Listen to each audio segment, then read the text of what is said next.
इसलिए कायम रहे। आप जानते हैं कि ताकत रहने वाली चीज, ताकत बादशाह अकबर के पास, उसने एक नजरिया लाया, उसके साथ भी चला गया। लेकिन देखें जो सोची ने नजरिया लाया वो बादशाह नहीं थी, न वो सिर्फ की वो सोच आज किसी तरह के नजरिया बना सकता है। इसलिए आज स्पीकर साहब बड़ी अहम मामला और बहुत बड़ा मामला और सबसे बड़ा मसला ये कि दोनों के मिलने के बाद ये मैं देश सबको तस्लीम करना चाहिए। हम चाहते हैं और यहां से पहला संगठन क्या हो, पहला कदम क्या हो।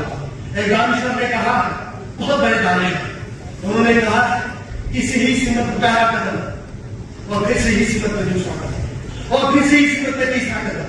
आपके पास कोई रास्ता नहीं होता कि आप एक जगह में भटक सके। उमर साहब कहते हैं happiness is not in the absence of difficulties, happiness is how you deal with life.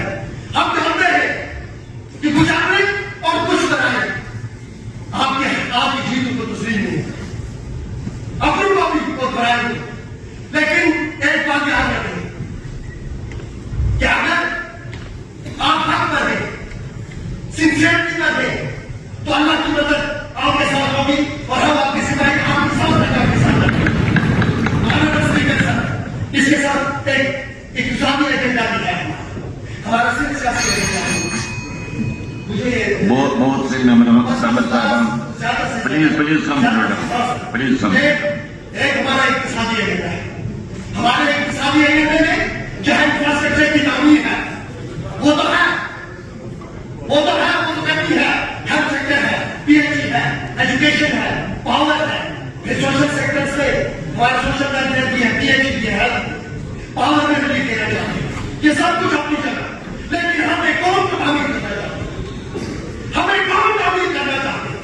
हम अपने उस लोगों की बात करना चाहते हैं जिसने आपने सब कुछ छोड़ दिया था और उनमें सबके साथ खड़ा हो गया।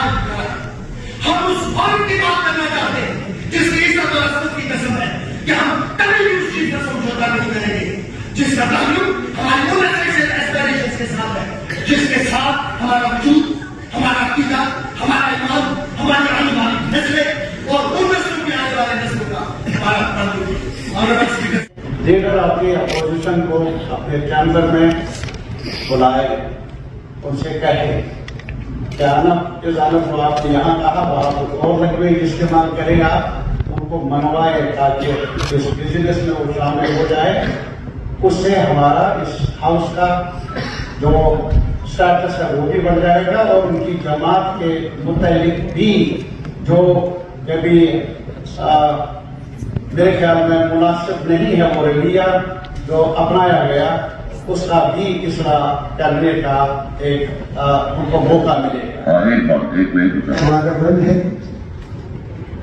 कि आपकी आवाज बनेगी और एक ऐसे ऐवान में आवाज बनेगी जिसे जमहूरियत का मंदिर कहा गया, जिसके बारे में मुकद्दस लफ्ज का इस्तेमाल होता है, जहाँ इज्जत सम्मान की बात होती है। 3 दिन से देखते आए इज्जत सम्मान कहाँ, बदतमीजी भी कोई हद होती है, लेकिन क्या हो। मैं आपसे गुजारिश करूंगा अपनी जमात की तरफ से, Let you send just 2 words to Parliament and Prime Minister on behalf of Congress. The Supreme Court ने इलेक्शन कमीशन हमें एक मौका दिया था कि हम जमहूरियत का हिस्सेदार बने, मुल्क में जमहूरियत के माहौल में अपने लोगों के अमन और तरक्की की बात कर सके। जो यहाँ का निजाम है, जो आईन ने दिया है, जिसके लिए बहुत सी कुर्बानियां दी हैं इस मुल्क ने, उसका लिहाज करें और हमें मौका दे सुप्रीम कोर्ट और इलेक्शन कमीशन के मंशा द्वार कि हम भी इज्जत से लोगों के मसाइल की बात करें, उनके हाल की तलाश करें। और ये जमहूरी मुल्क एक बड़ा मुल्क है, इसमें हम भी ये महसूस करें कि हम इसके शरीक कार ही नहीं, एक बालिकार हिस्सेदार है। That Article 370 was unconstitutional and it was otherwise the Constitution. And let me be clear on it.